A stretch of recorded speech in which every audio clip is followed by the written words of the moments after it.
Selamat datang kembali. Hari ini kita akan membahas sebuah metode praktis yang dapat mengubah arah hidup Anda secara fundamental hanya dalam waktu sepekan. Ini bukan tentang motivasi sesaat, melainkan tentang membangun sistem konsistensi yang berkelanjutan. Kita sebut ini metodologi habit ketujuh.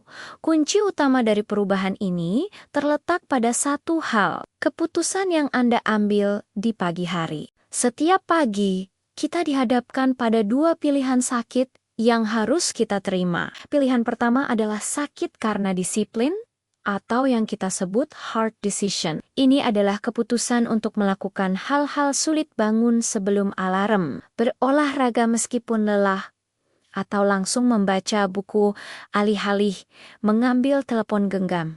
Keputusan sulit ini memang tidak nyaman saat dilakukan, tetapi akan membawa Anda ke masa depan yang jauh lebih baik, bebas dari penyesalan. Pilihan kedua adalah sakit karena penyesalan atau easy decision. Ini adalah keputusan untuk memilih kenyamanan sesaat scrolling media sosial, menunda pekerjaan, atau kembali tidur.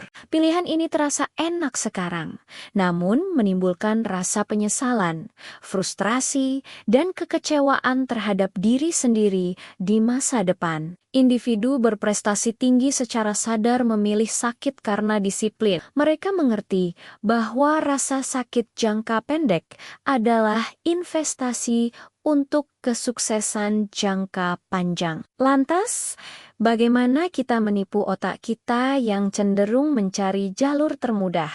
Disinilah metodologi habit 7 bekerja dengan 3 pilar utamanya.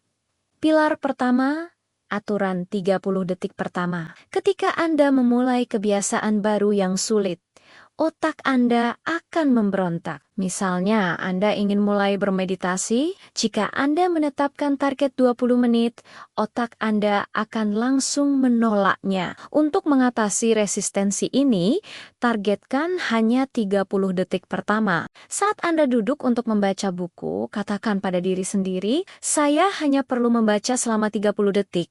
Ini akan membuat otak Anda berpikir, 30 detik itu mudah.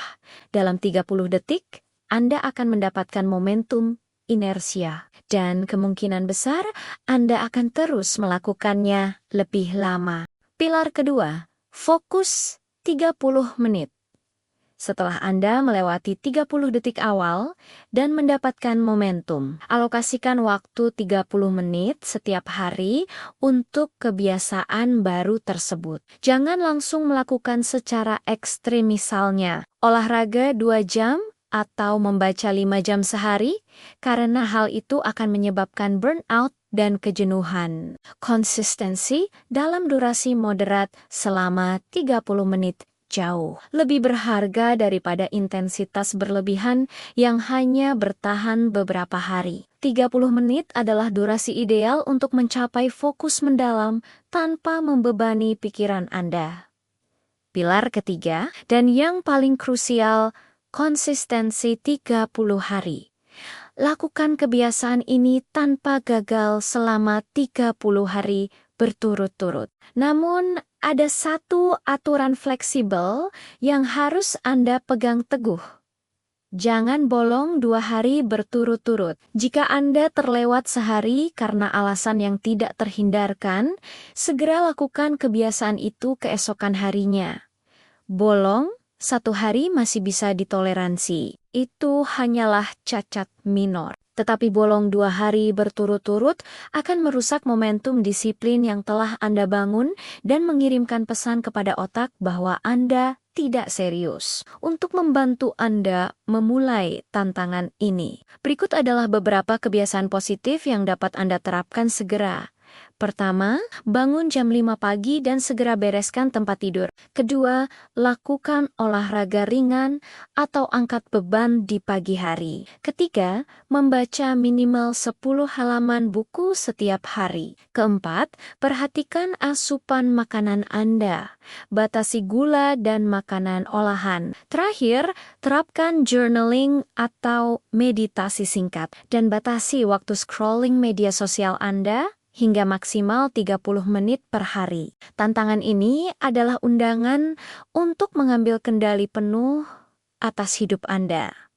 Mulai hari ini, pilih sakit karena disiplin. Saya tantang Anda untuk memulai hari pertama Anda sekarang dan rasakan perubahannya setelah 30 hari. Kebiasaan-kebiasaan kecil ini akan membersihkan pikiran, meningkatkan kualitas keputusan Anda, dan menjadikan Anda seorang individu dengan performa tinggi. Ambil keputusan yang sulit dan raih kehidupan yang Anda impikan. Sampai jumpa di video selanjutnya.